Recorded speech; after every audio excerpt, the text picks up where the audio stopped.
Movie की शुरुआत में एक मिस्टीरियस बिना नाम का वायरस सभी इंसानों को खत्म कर देता है। फिलिप मिलर अर्थ पर बस एक ही इंसान बचा है। वो पिछले 1 साल से अकेला रह रहा है और पूरे अमेरिका में और लोगों को ढूंढने के लिए घूमता रहता है। वो अमेरिका के सभी स्टेट्स में जाता है, खाली सिटीज में अनाउंसमेंट करता है और रास्ते में म्यूजियम से पेंटिंग्स और फेमस आर्ट्स वाली चीजों की चोरी करता है। इंसानों को ढूंढने वाले मिशन के फेल होने के बाद फिलिप अपने होम टाउन टस्कन में वापस जाने का डिसाइड करता है। फिर भी इंसानों को ढूंढने के लास्ट अटेम्प्ट के लिए वो रास्ते में सभी बिलबोर्ड्स पर अलाइव इन टस्कन लिख देता है। टस्कन में वो एक पुराने घर में जाता है और अपने सभी जरूरी सामान पैक करके सिटी के आलिशान पार्ट में चला जाता है और फिर वहां जाके वो सबसे बड़ा वाला घर चूज करता है और उसको अपना मान लेता है। अगले कुछ दिन वो घर को सभी फेमस पेंटिंग्स, एक व्हाइट हाउस से लाया हुआ मैट, एक डायनासोर का स्कल, एकेडमिक अवार्ड्स और ऐसे बहुत से आर्टिफैक्ट्स से सजा लेता है जिनकी कीमत बिलियंस ऑफ डॉलर के बराबर है। अब रोज सोने से पहले फिलिप हमेशा बहुत ही ज्यादा मैस्टरबेटिंग करता है, जिसके लिए वो भगवान से माफी भी मांगता है और विश करता है कि उसके मरने से पहले कम से कम वो एक लड़की को देख ले। थैंकफुली अभी भी बहुत सी कार्स उसके पास हैं जिनको ड्राइव करके वो कहीं भी जा सकता है। वो अंडरवियर में ग्रोसरी स्टोर में जाता है और गन का यूज करके स्टोर में घुसता है। 1 साल में ही वो अपने बेसिक रहने का तरीका भूल चुका है, क्योंकि अब उसको किसी को इम्प्रेस करने की जरूरत ही नहीं है। वायरस आने से पहले जो अजीब चीजें करने से वो डरता था, जो उसके दिमाग में थी, अब उनको बड़ी आसानी से कर लेता है। जैसे कि स्टोर में प्रॉपर्ली लगी कैंस को बेकार करना, बहुत सारी एडल्ट फिल्म्स को देखना और टाइम पास करने के लिए वो खुद के साथ रैकेट बॉल खेलता है। लैम्प्स और एक्वेरियम्स को बॉलिंग करते हुए खेलने के लिए यूज करता है और कार्ड्स को एक दूसरे में क्रैश भी करता है। ये सब करते उसको थोड़ी एक्साइटमेंट फील होती है और इस तरह वो अपने अकेलेपन से बचता रहता है। ऑलमोस्ट 1 महीने बाद वो अपनी मेंटल स्टेबिलिटी खोने लगता है और इसी के साथ अपने बर्थडे पर अकेला होना उसको सभी चीजों की याद दिलाता है जिनका उसने कभी नॉर्मल लाइफ के टाइम में कभी अप्रिशिएट ही नहीं किया। वो अपनी माँ, अपनी लाइफ और बोला जाए तो इंसानों को मिस कर रहा है। अब सीन 5 महीने के बाद दिखाते हैं। जिस बड़े मेंशन में फिलिप रह रहा होता है वो एक कचरेदान वाली जगह की तरह बन गया है। वो प्लास्टिक और कैन से भरा हुआ है जिसको फिलिप कभी साफ भी नहीं करता, क्योंकि उसको ऐसे करने से कोई मतलब ही नहीं रहा और उसको कोई फायदा भी नहीं होगा। वो काफी दिनों से नहाया भी नहीं है और एक जानवर की तरह जिंदगी बिताने लगा है। वहाँ पर फ्रेश वाटर की कमी है और टॉयलेट प्लास्टिक की बोतल्स में कवर किया हुआ है, तो इसीलिए वो स्प्रिंग बोर्ड में एक होल बनाता है और पुल को एक टॉयलेट की तरह यूज करने लगता है। वो एक बच्चों वाले पूल को अल्कोहल से भर देता है और उसमें नहाता है और साथ ही साथ उसको पीता भी है। लेट्स होप वो कभी दोनों पूल्स में कंफ्यूज ना हो जाए। फिर एक दिन वो एक बार में जाता है और बॉल्स के ऊपर फेस बनाता है। वो उनको नाम और पर्सनैलिटी भी देता है। वो उनसे ऐसे बात करता है जैसे वो सच में उसके दोस्त हों, ताकि वो खुद को अकेला ना फील करे। दोस्तों, मान लीजिए अगर आप फिलिप की जगह अर्थ पर रहने वाले अकेले इंसान होते तो आप क्या क्या करते? वीडियो पॉज करके कमेंट में अपने जवाब जरूर दें। रात को वो एक बॉल गैरी को अपने साथ एक कपड़ों के स्टोर में लेके जाता है और एक लड़की के स्टैचू के पास खड़ा हो जाता है जिस पर उसको बहुत ही क्रश है। जब उस स्टैचू का हाथ टूट जाता है, फिलिप अपना दिमाग खो देता है। वो डिसाइड करता है कि अब वो और जीना नहीं चाहता और फिर वो पास के एक पहाड़ी पर वो करने जाता है जो कभी किसी ने सोचा भी नहीं होगा। वो अपने सभी बॉस फ्रेंड को आखिरकार बाय कर ही देता है और उनको हमेशा याद रखने का प्रॉमिस करता है। फिर वो अपनी कार में जाता है और फुल स्पीड में पहाड़ी की तरफ ड्राइव करने लगता है। अचानक उसको थोड़ी दूर दुकान दिखाई देती है और कार के क्रैश होने से कुछ सेकंड पहले ही रोक देता है। फिलिपी को अपनी आंखों पर यकीन नहीं होता। वो तभी जहां से स्मोक आ रहा होता है उसका पीछा करने लगता है और एक ट्रेलर के पास पहुंच जाता है जिसमें साफ साफ कोई इंसान रह रहा होता है। फिर उसको एक ऐसी चीज दिखाई देती है जो वो पिछले 1 साल से भगवान से मांग रहा है। किसी ने अपनी बारात धूप में सुखाने के लिए छोड़ी हुई है। वो उसको स्मेल करता है और इतना खुश होता है कि वो बेहोशी हो जाता है। जब वो जागता है वो एक सुंदर लड़की देखता है जो कि उसको अपनी गोदी में पकड़कर बैठी हुई है। वो बड़े ही सिडक्टिव तरीके से फिलिप की सभी विशेष को पूरी करने का प्रॉमिस करती है और उसको किस भी करती है। अब फिलिप उस किस को बड़ा एंजॉय करता है और उसको रियलाइज होता है कि वो सपना देख रहा है। लड़की जो उसके सामने खड़ी है वो इतनी अट्रैक्टिव नहीं है और एज में बड़ी भी है। वो फिलिप को सीपीआर यूज करके होश में लाने की कोशिश कर रही होती है।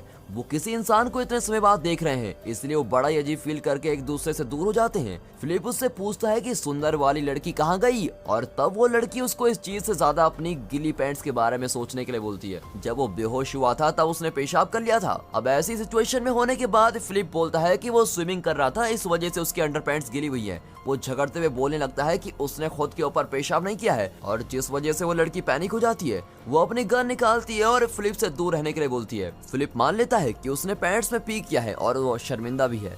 फिर दोनों शांत हो जाते हैं और एक दूसरे को इंट्रोड्यूस करते हैं। लड़की का नाम क्रॉल है। वो बताती है कि वो वायरस के आने से पहले एक एनालिस्ट हुआ करती थी और सभी के मरने के बाद से पूरे अमेरिका में घूम रही है।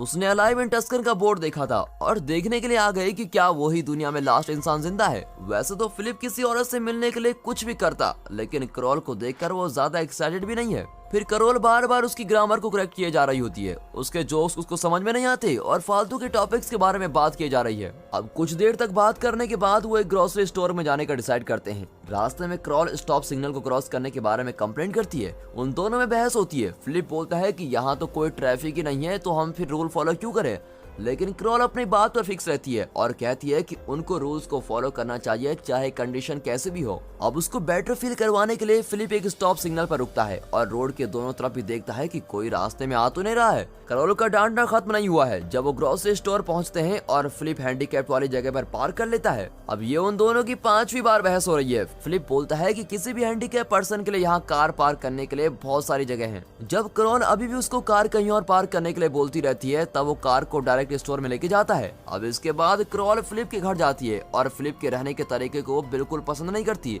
उसके पास 2 पूल्स हैं, एक उसके वेस्ट प्रोडक्ट से भरा हुआ है और दूसरा गार्बेज से भरा हुआ है। क्रॉल उसके ऊपर पेंटिंग्स चुराने का भी आरोप लगाती है, जो कि फिलिप ही बोलता है कि ये पेंटिंग्स अब किसी की भी अमानत नहीं है। उसके घर में घूमने के बाद फिलिप क्रॉल को उसके कैंप साइट में जाने को बोलता है। अब अगली सुबह वो उठता है और क्रॉल उसके घर को साफ कर रही होती है। क्रॉल उसको गार्डनिंग और साफ सफाई का सामान स्टोर से लाने के लिए बोलती है और साथ ही बोलती है कि उन्हें इंसानों की तरह जिंदगी शुरू करनी चाहिए। अब रात के समय फिलिप अपनी बॉल दोस्तों के पास जाता है और क्रॉल के बारे में कंप्लेंट करता है। वैसे तो वो उसको बस एक दिन से ही जानता है, लेकिन उसको लग रहा है जैसे कि वो एक शादीशुदा कपल है जिसको डाइवोर्स की बहुत जरूरत है। अगले दिन चीजें और बिगड़ जाती हैं क्योंकि क्रॉल उसके पड़ोस में आकर रहने लगती है। वो उसको वहाँ से भगाने की कोशिश करता है, लेकिन क्रॉल तो क्रॉल है जो कि बहुत ही जिद्दी है। वो फिलिप से पूछती है कि क्या वो डरता है कि वो उसको नेक्ड देख लेगा और रिप्लाई में फिलिप अपने पैंट्स उतार देता है। अब क्रॉल फाइनली उस इम्पोर्टेंट टॉपिक पे आ जाती है जिसको अभी तक उन्होंने डिस्कस करने से इग्नोर किया था, वो है रिप्रोडक्शन। उसको लगता है कि वो दोनों चूजन इंसान हैं जिन्हें अर्थ पर वापस इंसानों से पॉपुलेट करने की जिम्मेदारी है। फिलिप बोलता है कि अगर वो दुनिया के लास्ट लड़की भी होगी तो वो कभी भी उसके साथ नहीं सोएगा, जो कि यहाँ बिल्कुल सच है। अब फिलिप अपनी स्विमिंग पूल वाले टॉयलेट में है और वहाँ क्रॉल आती है। वो चाहती है कि फिलिप को कोई रास्ता ढूंढना चाहिए जिससे चलता हुआ पानी उनके घर में मिल सके, जिससे वो टमाटर और बाकी फ्रूट्स को उगा पाए। और जब फिलिप उसकी मदद करने से मना कर देता है तो क्रॉल उसको टमाटर के साथ लालच देने की कोशिश करती है, लेकिन फिलिप को इस बात से कोई फर्क नहीं पड़ता। और जब रात होती है फिलिप क्रॉल के गार्डन में जाता है और उसकी सभी सब्जियां खा लेता है। अब अगली सुबह क्रॉल उसके घर पहुंच जाती है और उसके फेस पर बचा हुआ टमाटर लगा हुआ पाती है। अब फिलिप अभी भी बोलता है कि उसने टमाटर नहीं चुराए हैं। वो नोटिस करता है कि क्रॉल ने मैनहोल से पानी अपने घर में ले जाते हुए अपने पैर को हट कर लिया है। अब कुछ दिन बाद क्रॉल अच्छे इंसान की तरह रहने से हार मान लेती है। फिलिप देखता है कि क्रॉल भी उसके स्विमिंग पूल टॉयलेट वाले आइडिया को कॉपी करके एक आउटडोर टॉयलेट एक फुहारे पर बना रही है। क्रॉल को अब लगता है कि वो दोनों चूज किए गए इंसान नहीं, वो भुला दिए गए इंसान है जिनके पास लाइफ में कोई पर्पस ही नहीं है। साथ ही बोलती है कि वो दोनों इंसानों को वापस बसाने के लायक भी नहीं है, क्योंकि वो तो अपने मिलियंस डॉलर के घर में एक टॉयलेट भी अरेंज नहीं कर पा रहे हैं। फिलिप जो हमेशा क्रॉल को एक पॉजिटिव इंसान की तरह देखता है, आज उसको ऐसे देखकर बहुत ही फील करता है। इसलिए वो सिटी के बड़े वाटर टैंक्स पर जाता है और क्रॉल के गार्डन को पानी देने के लिए अरेंजमेंट्स करता है। आखिरकार क्रॉल फिलिप की अच्छी साइड देखकर बहुत ही खुश होती है और डिनर के लिए उसको इनवाइट करती है। रात को फिलिप क्रॉल का बनाया गया ऑर्गेनिक खाना एंजॉय करता है। अब सेक्स का टॉपिक वापस आ जाता है और फिलिप अब उसके साथ सोने के लिए तैयार है, लेकिन फिलिप सरप्राइज हो जाता है क्योंकि क्रॉल ये सब शादी के बिना नहीं करना चाहती। शुरू में फिलिप हंसता है, सोचता है कि ये सब बस एक जोक है, लेकिन क्रॉल बहुत ही सीरियस है। वैसे तो ये शादी का आइडिया बहुत ही बेकार है, फिर भी फिलिप क्रॉल को अच्छा फील करवाने के लिए उसको प्रपोज करता है और आखिर में वो अगले दिन शादी करने का डिसाइड कर लेते हैं। अब वो दोनों एक चर्च में हैं और अपनी कसमें खा रहे हैं। फिलिप को ये सब जरूरी नहीं लगता, लेकिन वो वैसे ही एक्ट करता रहता है। जब वो चर्च से बाहर आते हैं, गेस्ट उनका स्वागत कर रहे हैं। फिलिप को पता लगता है कि उसने बड़ी गलती की है शादी करके और वो चिल्लाता है। फिर वो अपने बेड से उठता है और वो शुक्र अदा करता है कि उसने बस एक सपना ही देखा है। वो यहाँ तक कि घर की विंडो से चेक करता है कि अभी भी सभी इंसान मरे हुए हैं या नहीं। अब कुछ देर बाद क्रॉल उसके घर खाना लेकर आती है। क्रॉल को लगता है कि उन्हें वोट करके यूनाइटेड स्टेट्स का प्रेसिडेंट चूज करना चाहिए। अब ये बेकार थॉट है, लेकिन फिलिप खुद को प्रेसिडेंट इलेक्ट करता है और प्रेसिडेंट बन जाता है। अब फाइनली शादी का दिन आ जाता है। क्रॉल डेकोरेशन और केक की तैयारी करती है और फिलिप का टास्क उन दोनों के लिए रिंग्स लाने का होता है, पर रिंग्स लाने की जगह वो अपने बॉल बडीज के लिए एक बैचलर पार्टी रखता है और पार्किंग लॉट में किसी भी चीज को आग लगा देता है। यहाँ तक कि वो लड़की के मैनेकिन को गुड बाय भी बोलने जाता है और उसको बोलता है कि उसकी लाइफ का हमेशा के लिए वो सबसे बड़ा प्यार रहेगी। अब दिन के आखिर में वो चर्च जाता है जहाँ क्रॉल ने एक रिकॉर्डिंग रखी है जो कि उनकी शादी को ऑफिशियल बनाएगी। अब बड़ी बड़ी कस्मों के बाद फाइनली अब बारी रिंग्स एक्सचेंज करने की आती है और क्रॉल को तब पता चलता है कि वो रिंग्स लाया ही नहीं है। उसको रियलाइज होता है कि सिर्फ वो इस शादी के लिए एफर्ट्स कर रही है और फिर शादी करने से मना कर देती है। बाद में फिलिप उसके घर जाता है, क्रॉल से बात करने की कोशिश करता है लेकिन क्रॉल कोई रिप्लाई नहीं देती, इसलिए फिलिप फ्रंट डोर को हथौड़े से तोड़ देता है और घर में घुस जाता है। वो सरप्राइज हो जाता है जब देखता है कि क्रॉल ने सच में घर को डेकोरेट करने के लिए बहुत एफर्ट्स किए हैं। उसने उसके लिए केक भी बनाया है जिस पर फिलिप का स्टैचू है। अब फिलिप ने जो किया उसके लिए उसको बहुत ही बुरा फील होता है और वो क्रॉल से माफी मांगता है। वो उसको बताता है कि उसको क्रॉल की पर्सनैलिटी ज्यादा पसंद नहीं है या उसका बनाया हुआ खाना भी पसंद है, लेकिन इस सब के बाद भी वो खुश है कि वो यहाँ है, क्योंकि अगर वो यहाँ नहीं होती तो फिलिप भी जिंदा नहीं होता। ये सब बोलकर फिलिप उसको बाहर लाता है कुछ स्पेशल करने के लिए। अब वो एक ज्वेलरी शॉप में जाते हैं जहाँ क्रॉल अपने पसंद के रिंग्स को चूज करती है। वो ऑफिशियली शादी करते हैं और अब वो पति पत्नी है। रात को वो दोनों प्यार करते हैं लेकिन फिलिप ने जैसा सोचा होता है उसका एक्सपीरियंस वैसा नहीं रहता। क्रॉल पूरी रात बातें करती रहती है और ऐसी चीजें करती है जो उसको लगता है कि वो हॉट है। अगली सुबह क्रॉल फिलिप को अपने घर में रैकेट बॉल खेलता पाती है। फिलिप को लगता है कि वो उसको अब दोबारा डांटेगी, लेकिन वो सरप्राइज हो जाता है जब क्रॉल भी उसके साथ खेलने के लिए आती है। वो बाकी का दिन वो चीजें करके एंजॉय करते हैं जो नॉर्मली फिलिप किया करता था। वो फायर प्रूफ सूट बनाते हैं और एक दूसरे को आग लगाते हैं। बैन कैंस के ऊपर बुलडोजर चलाता है और फिलिप की एक्स गर्लफ्रेंड जो कि बस एक स्टैचू है उससे मिलने जाते हैं।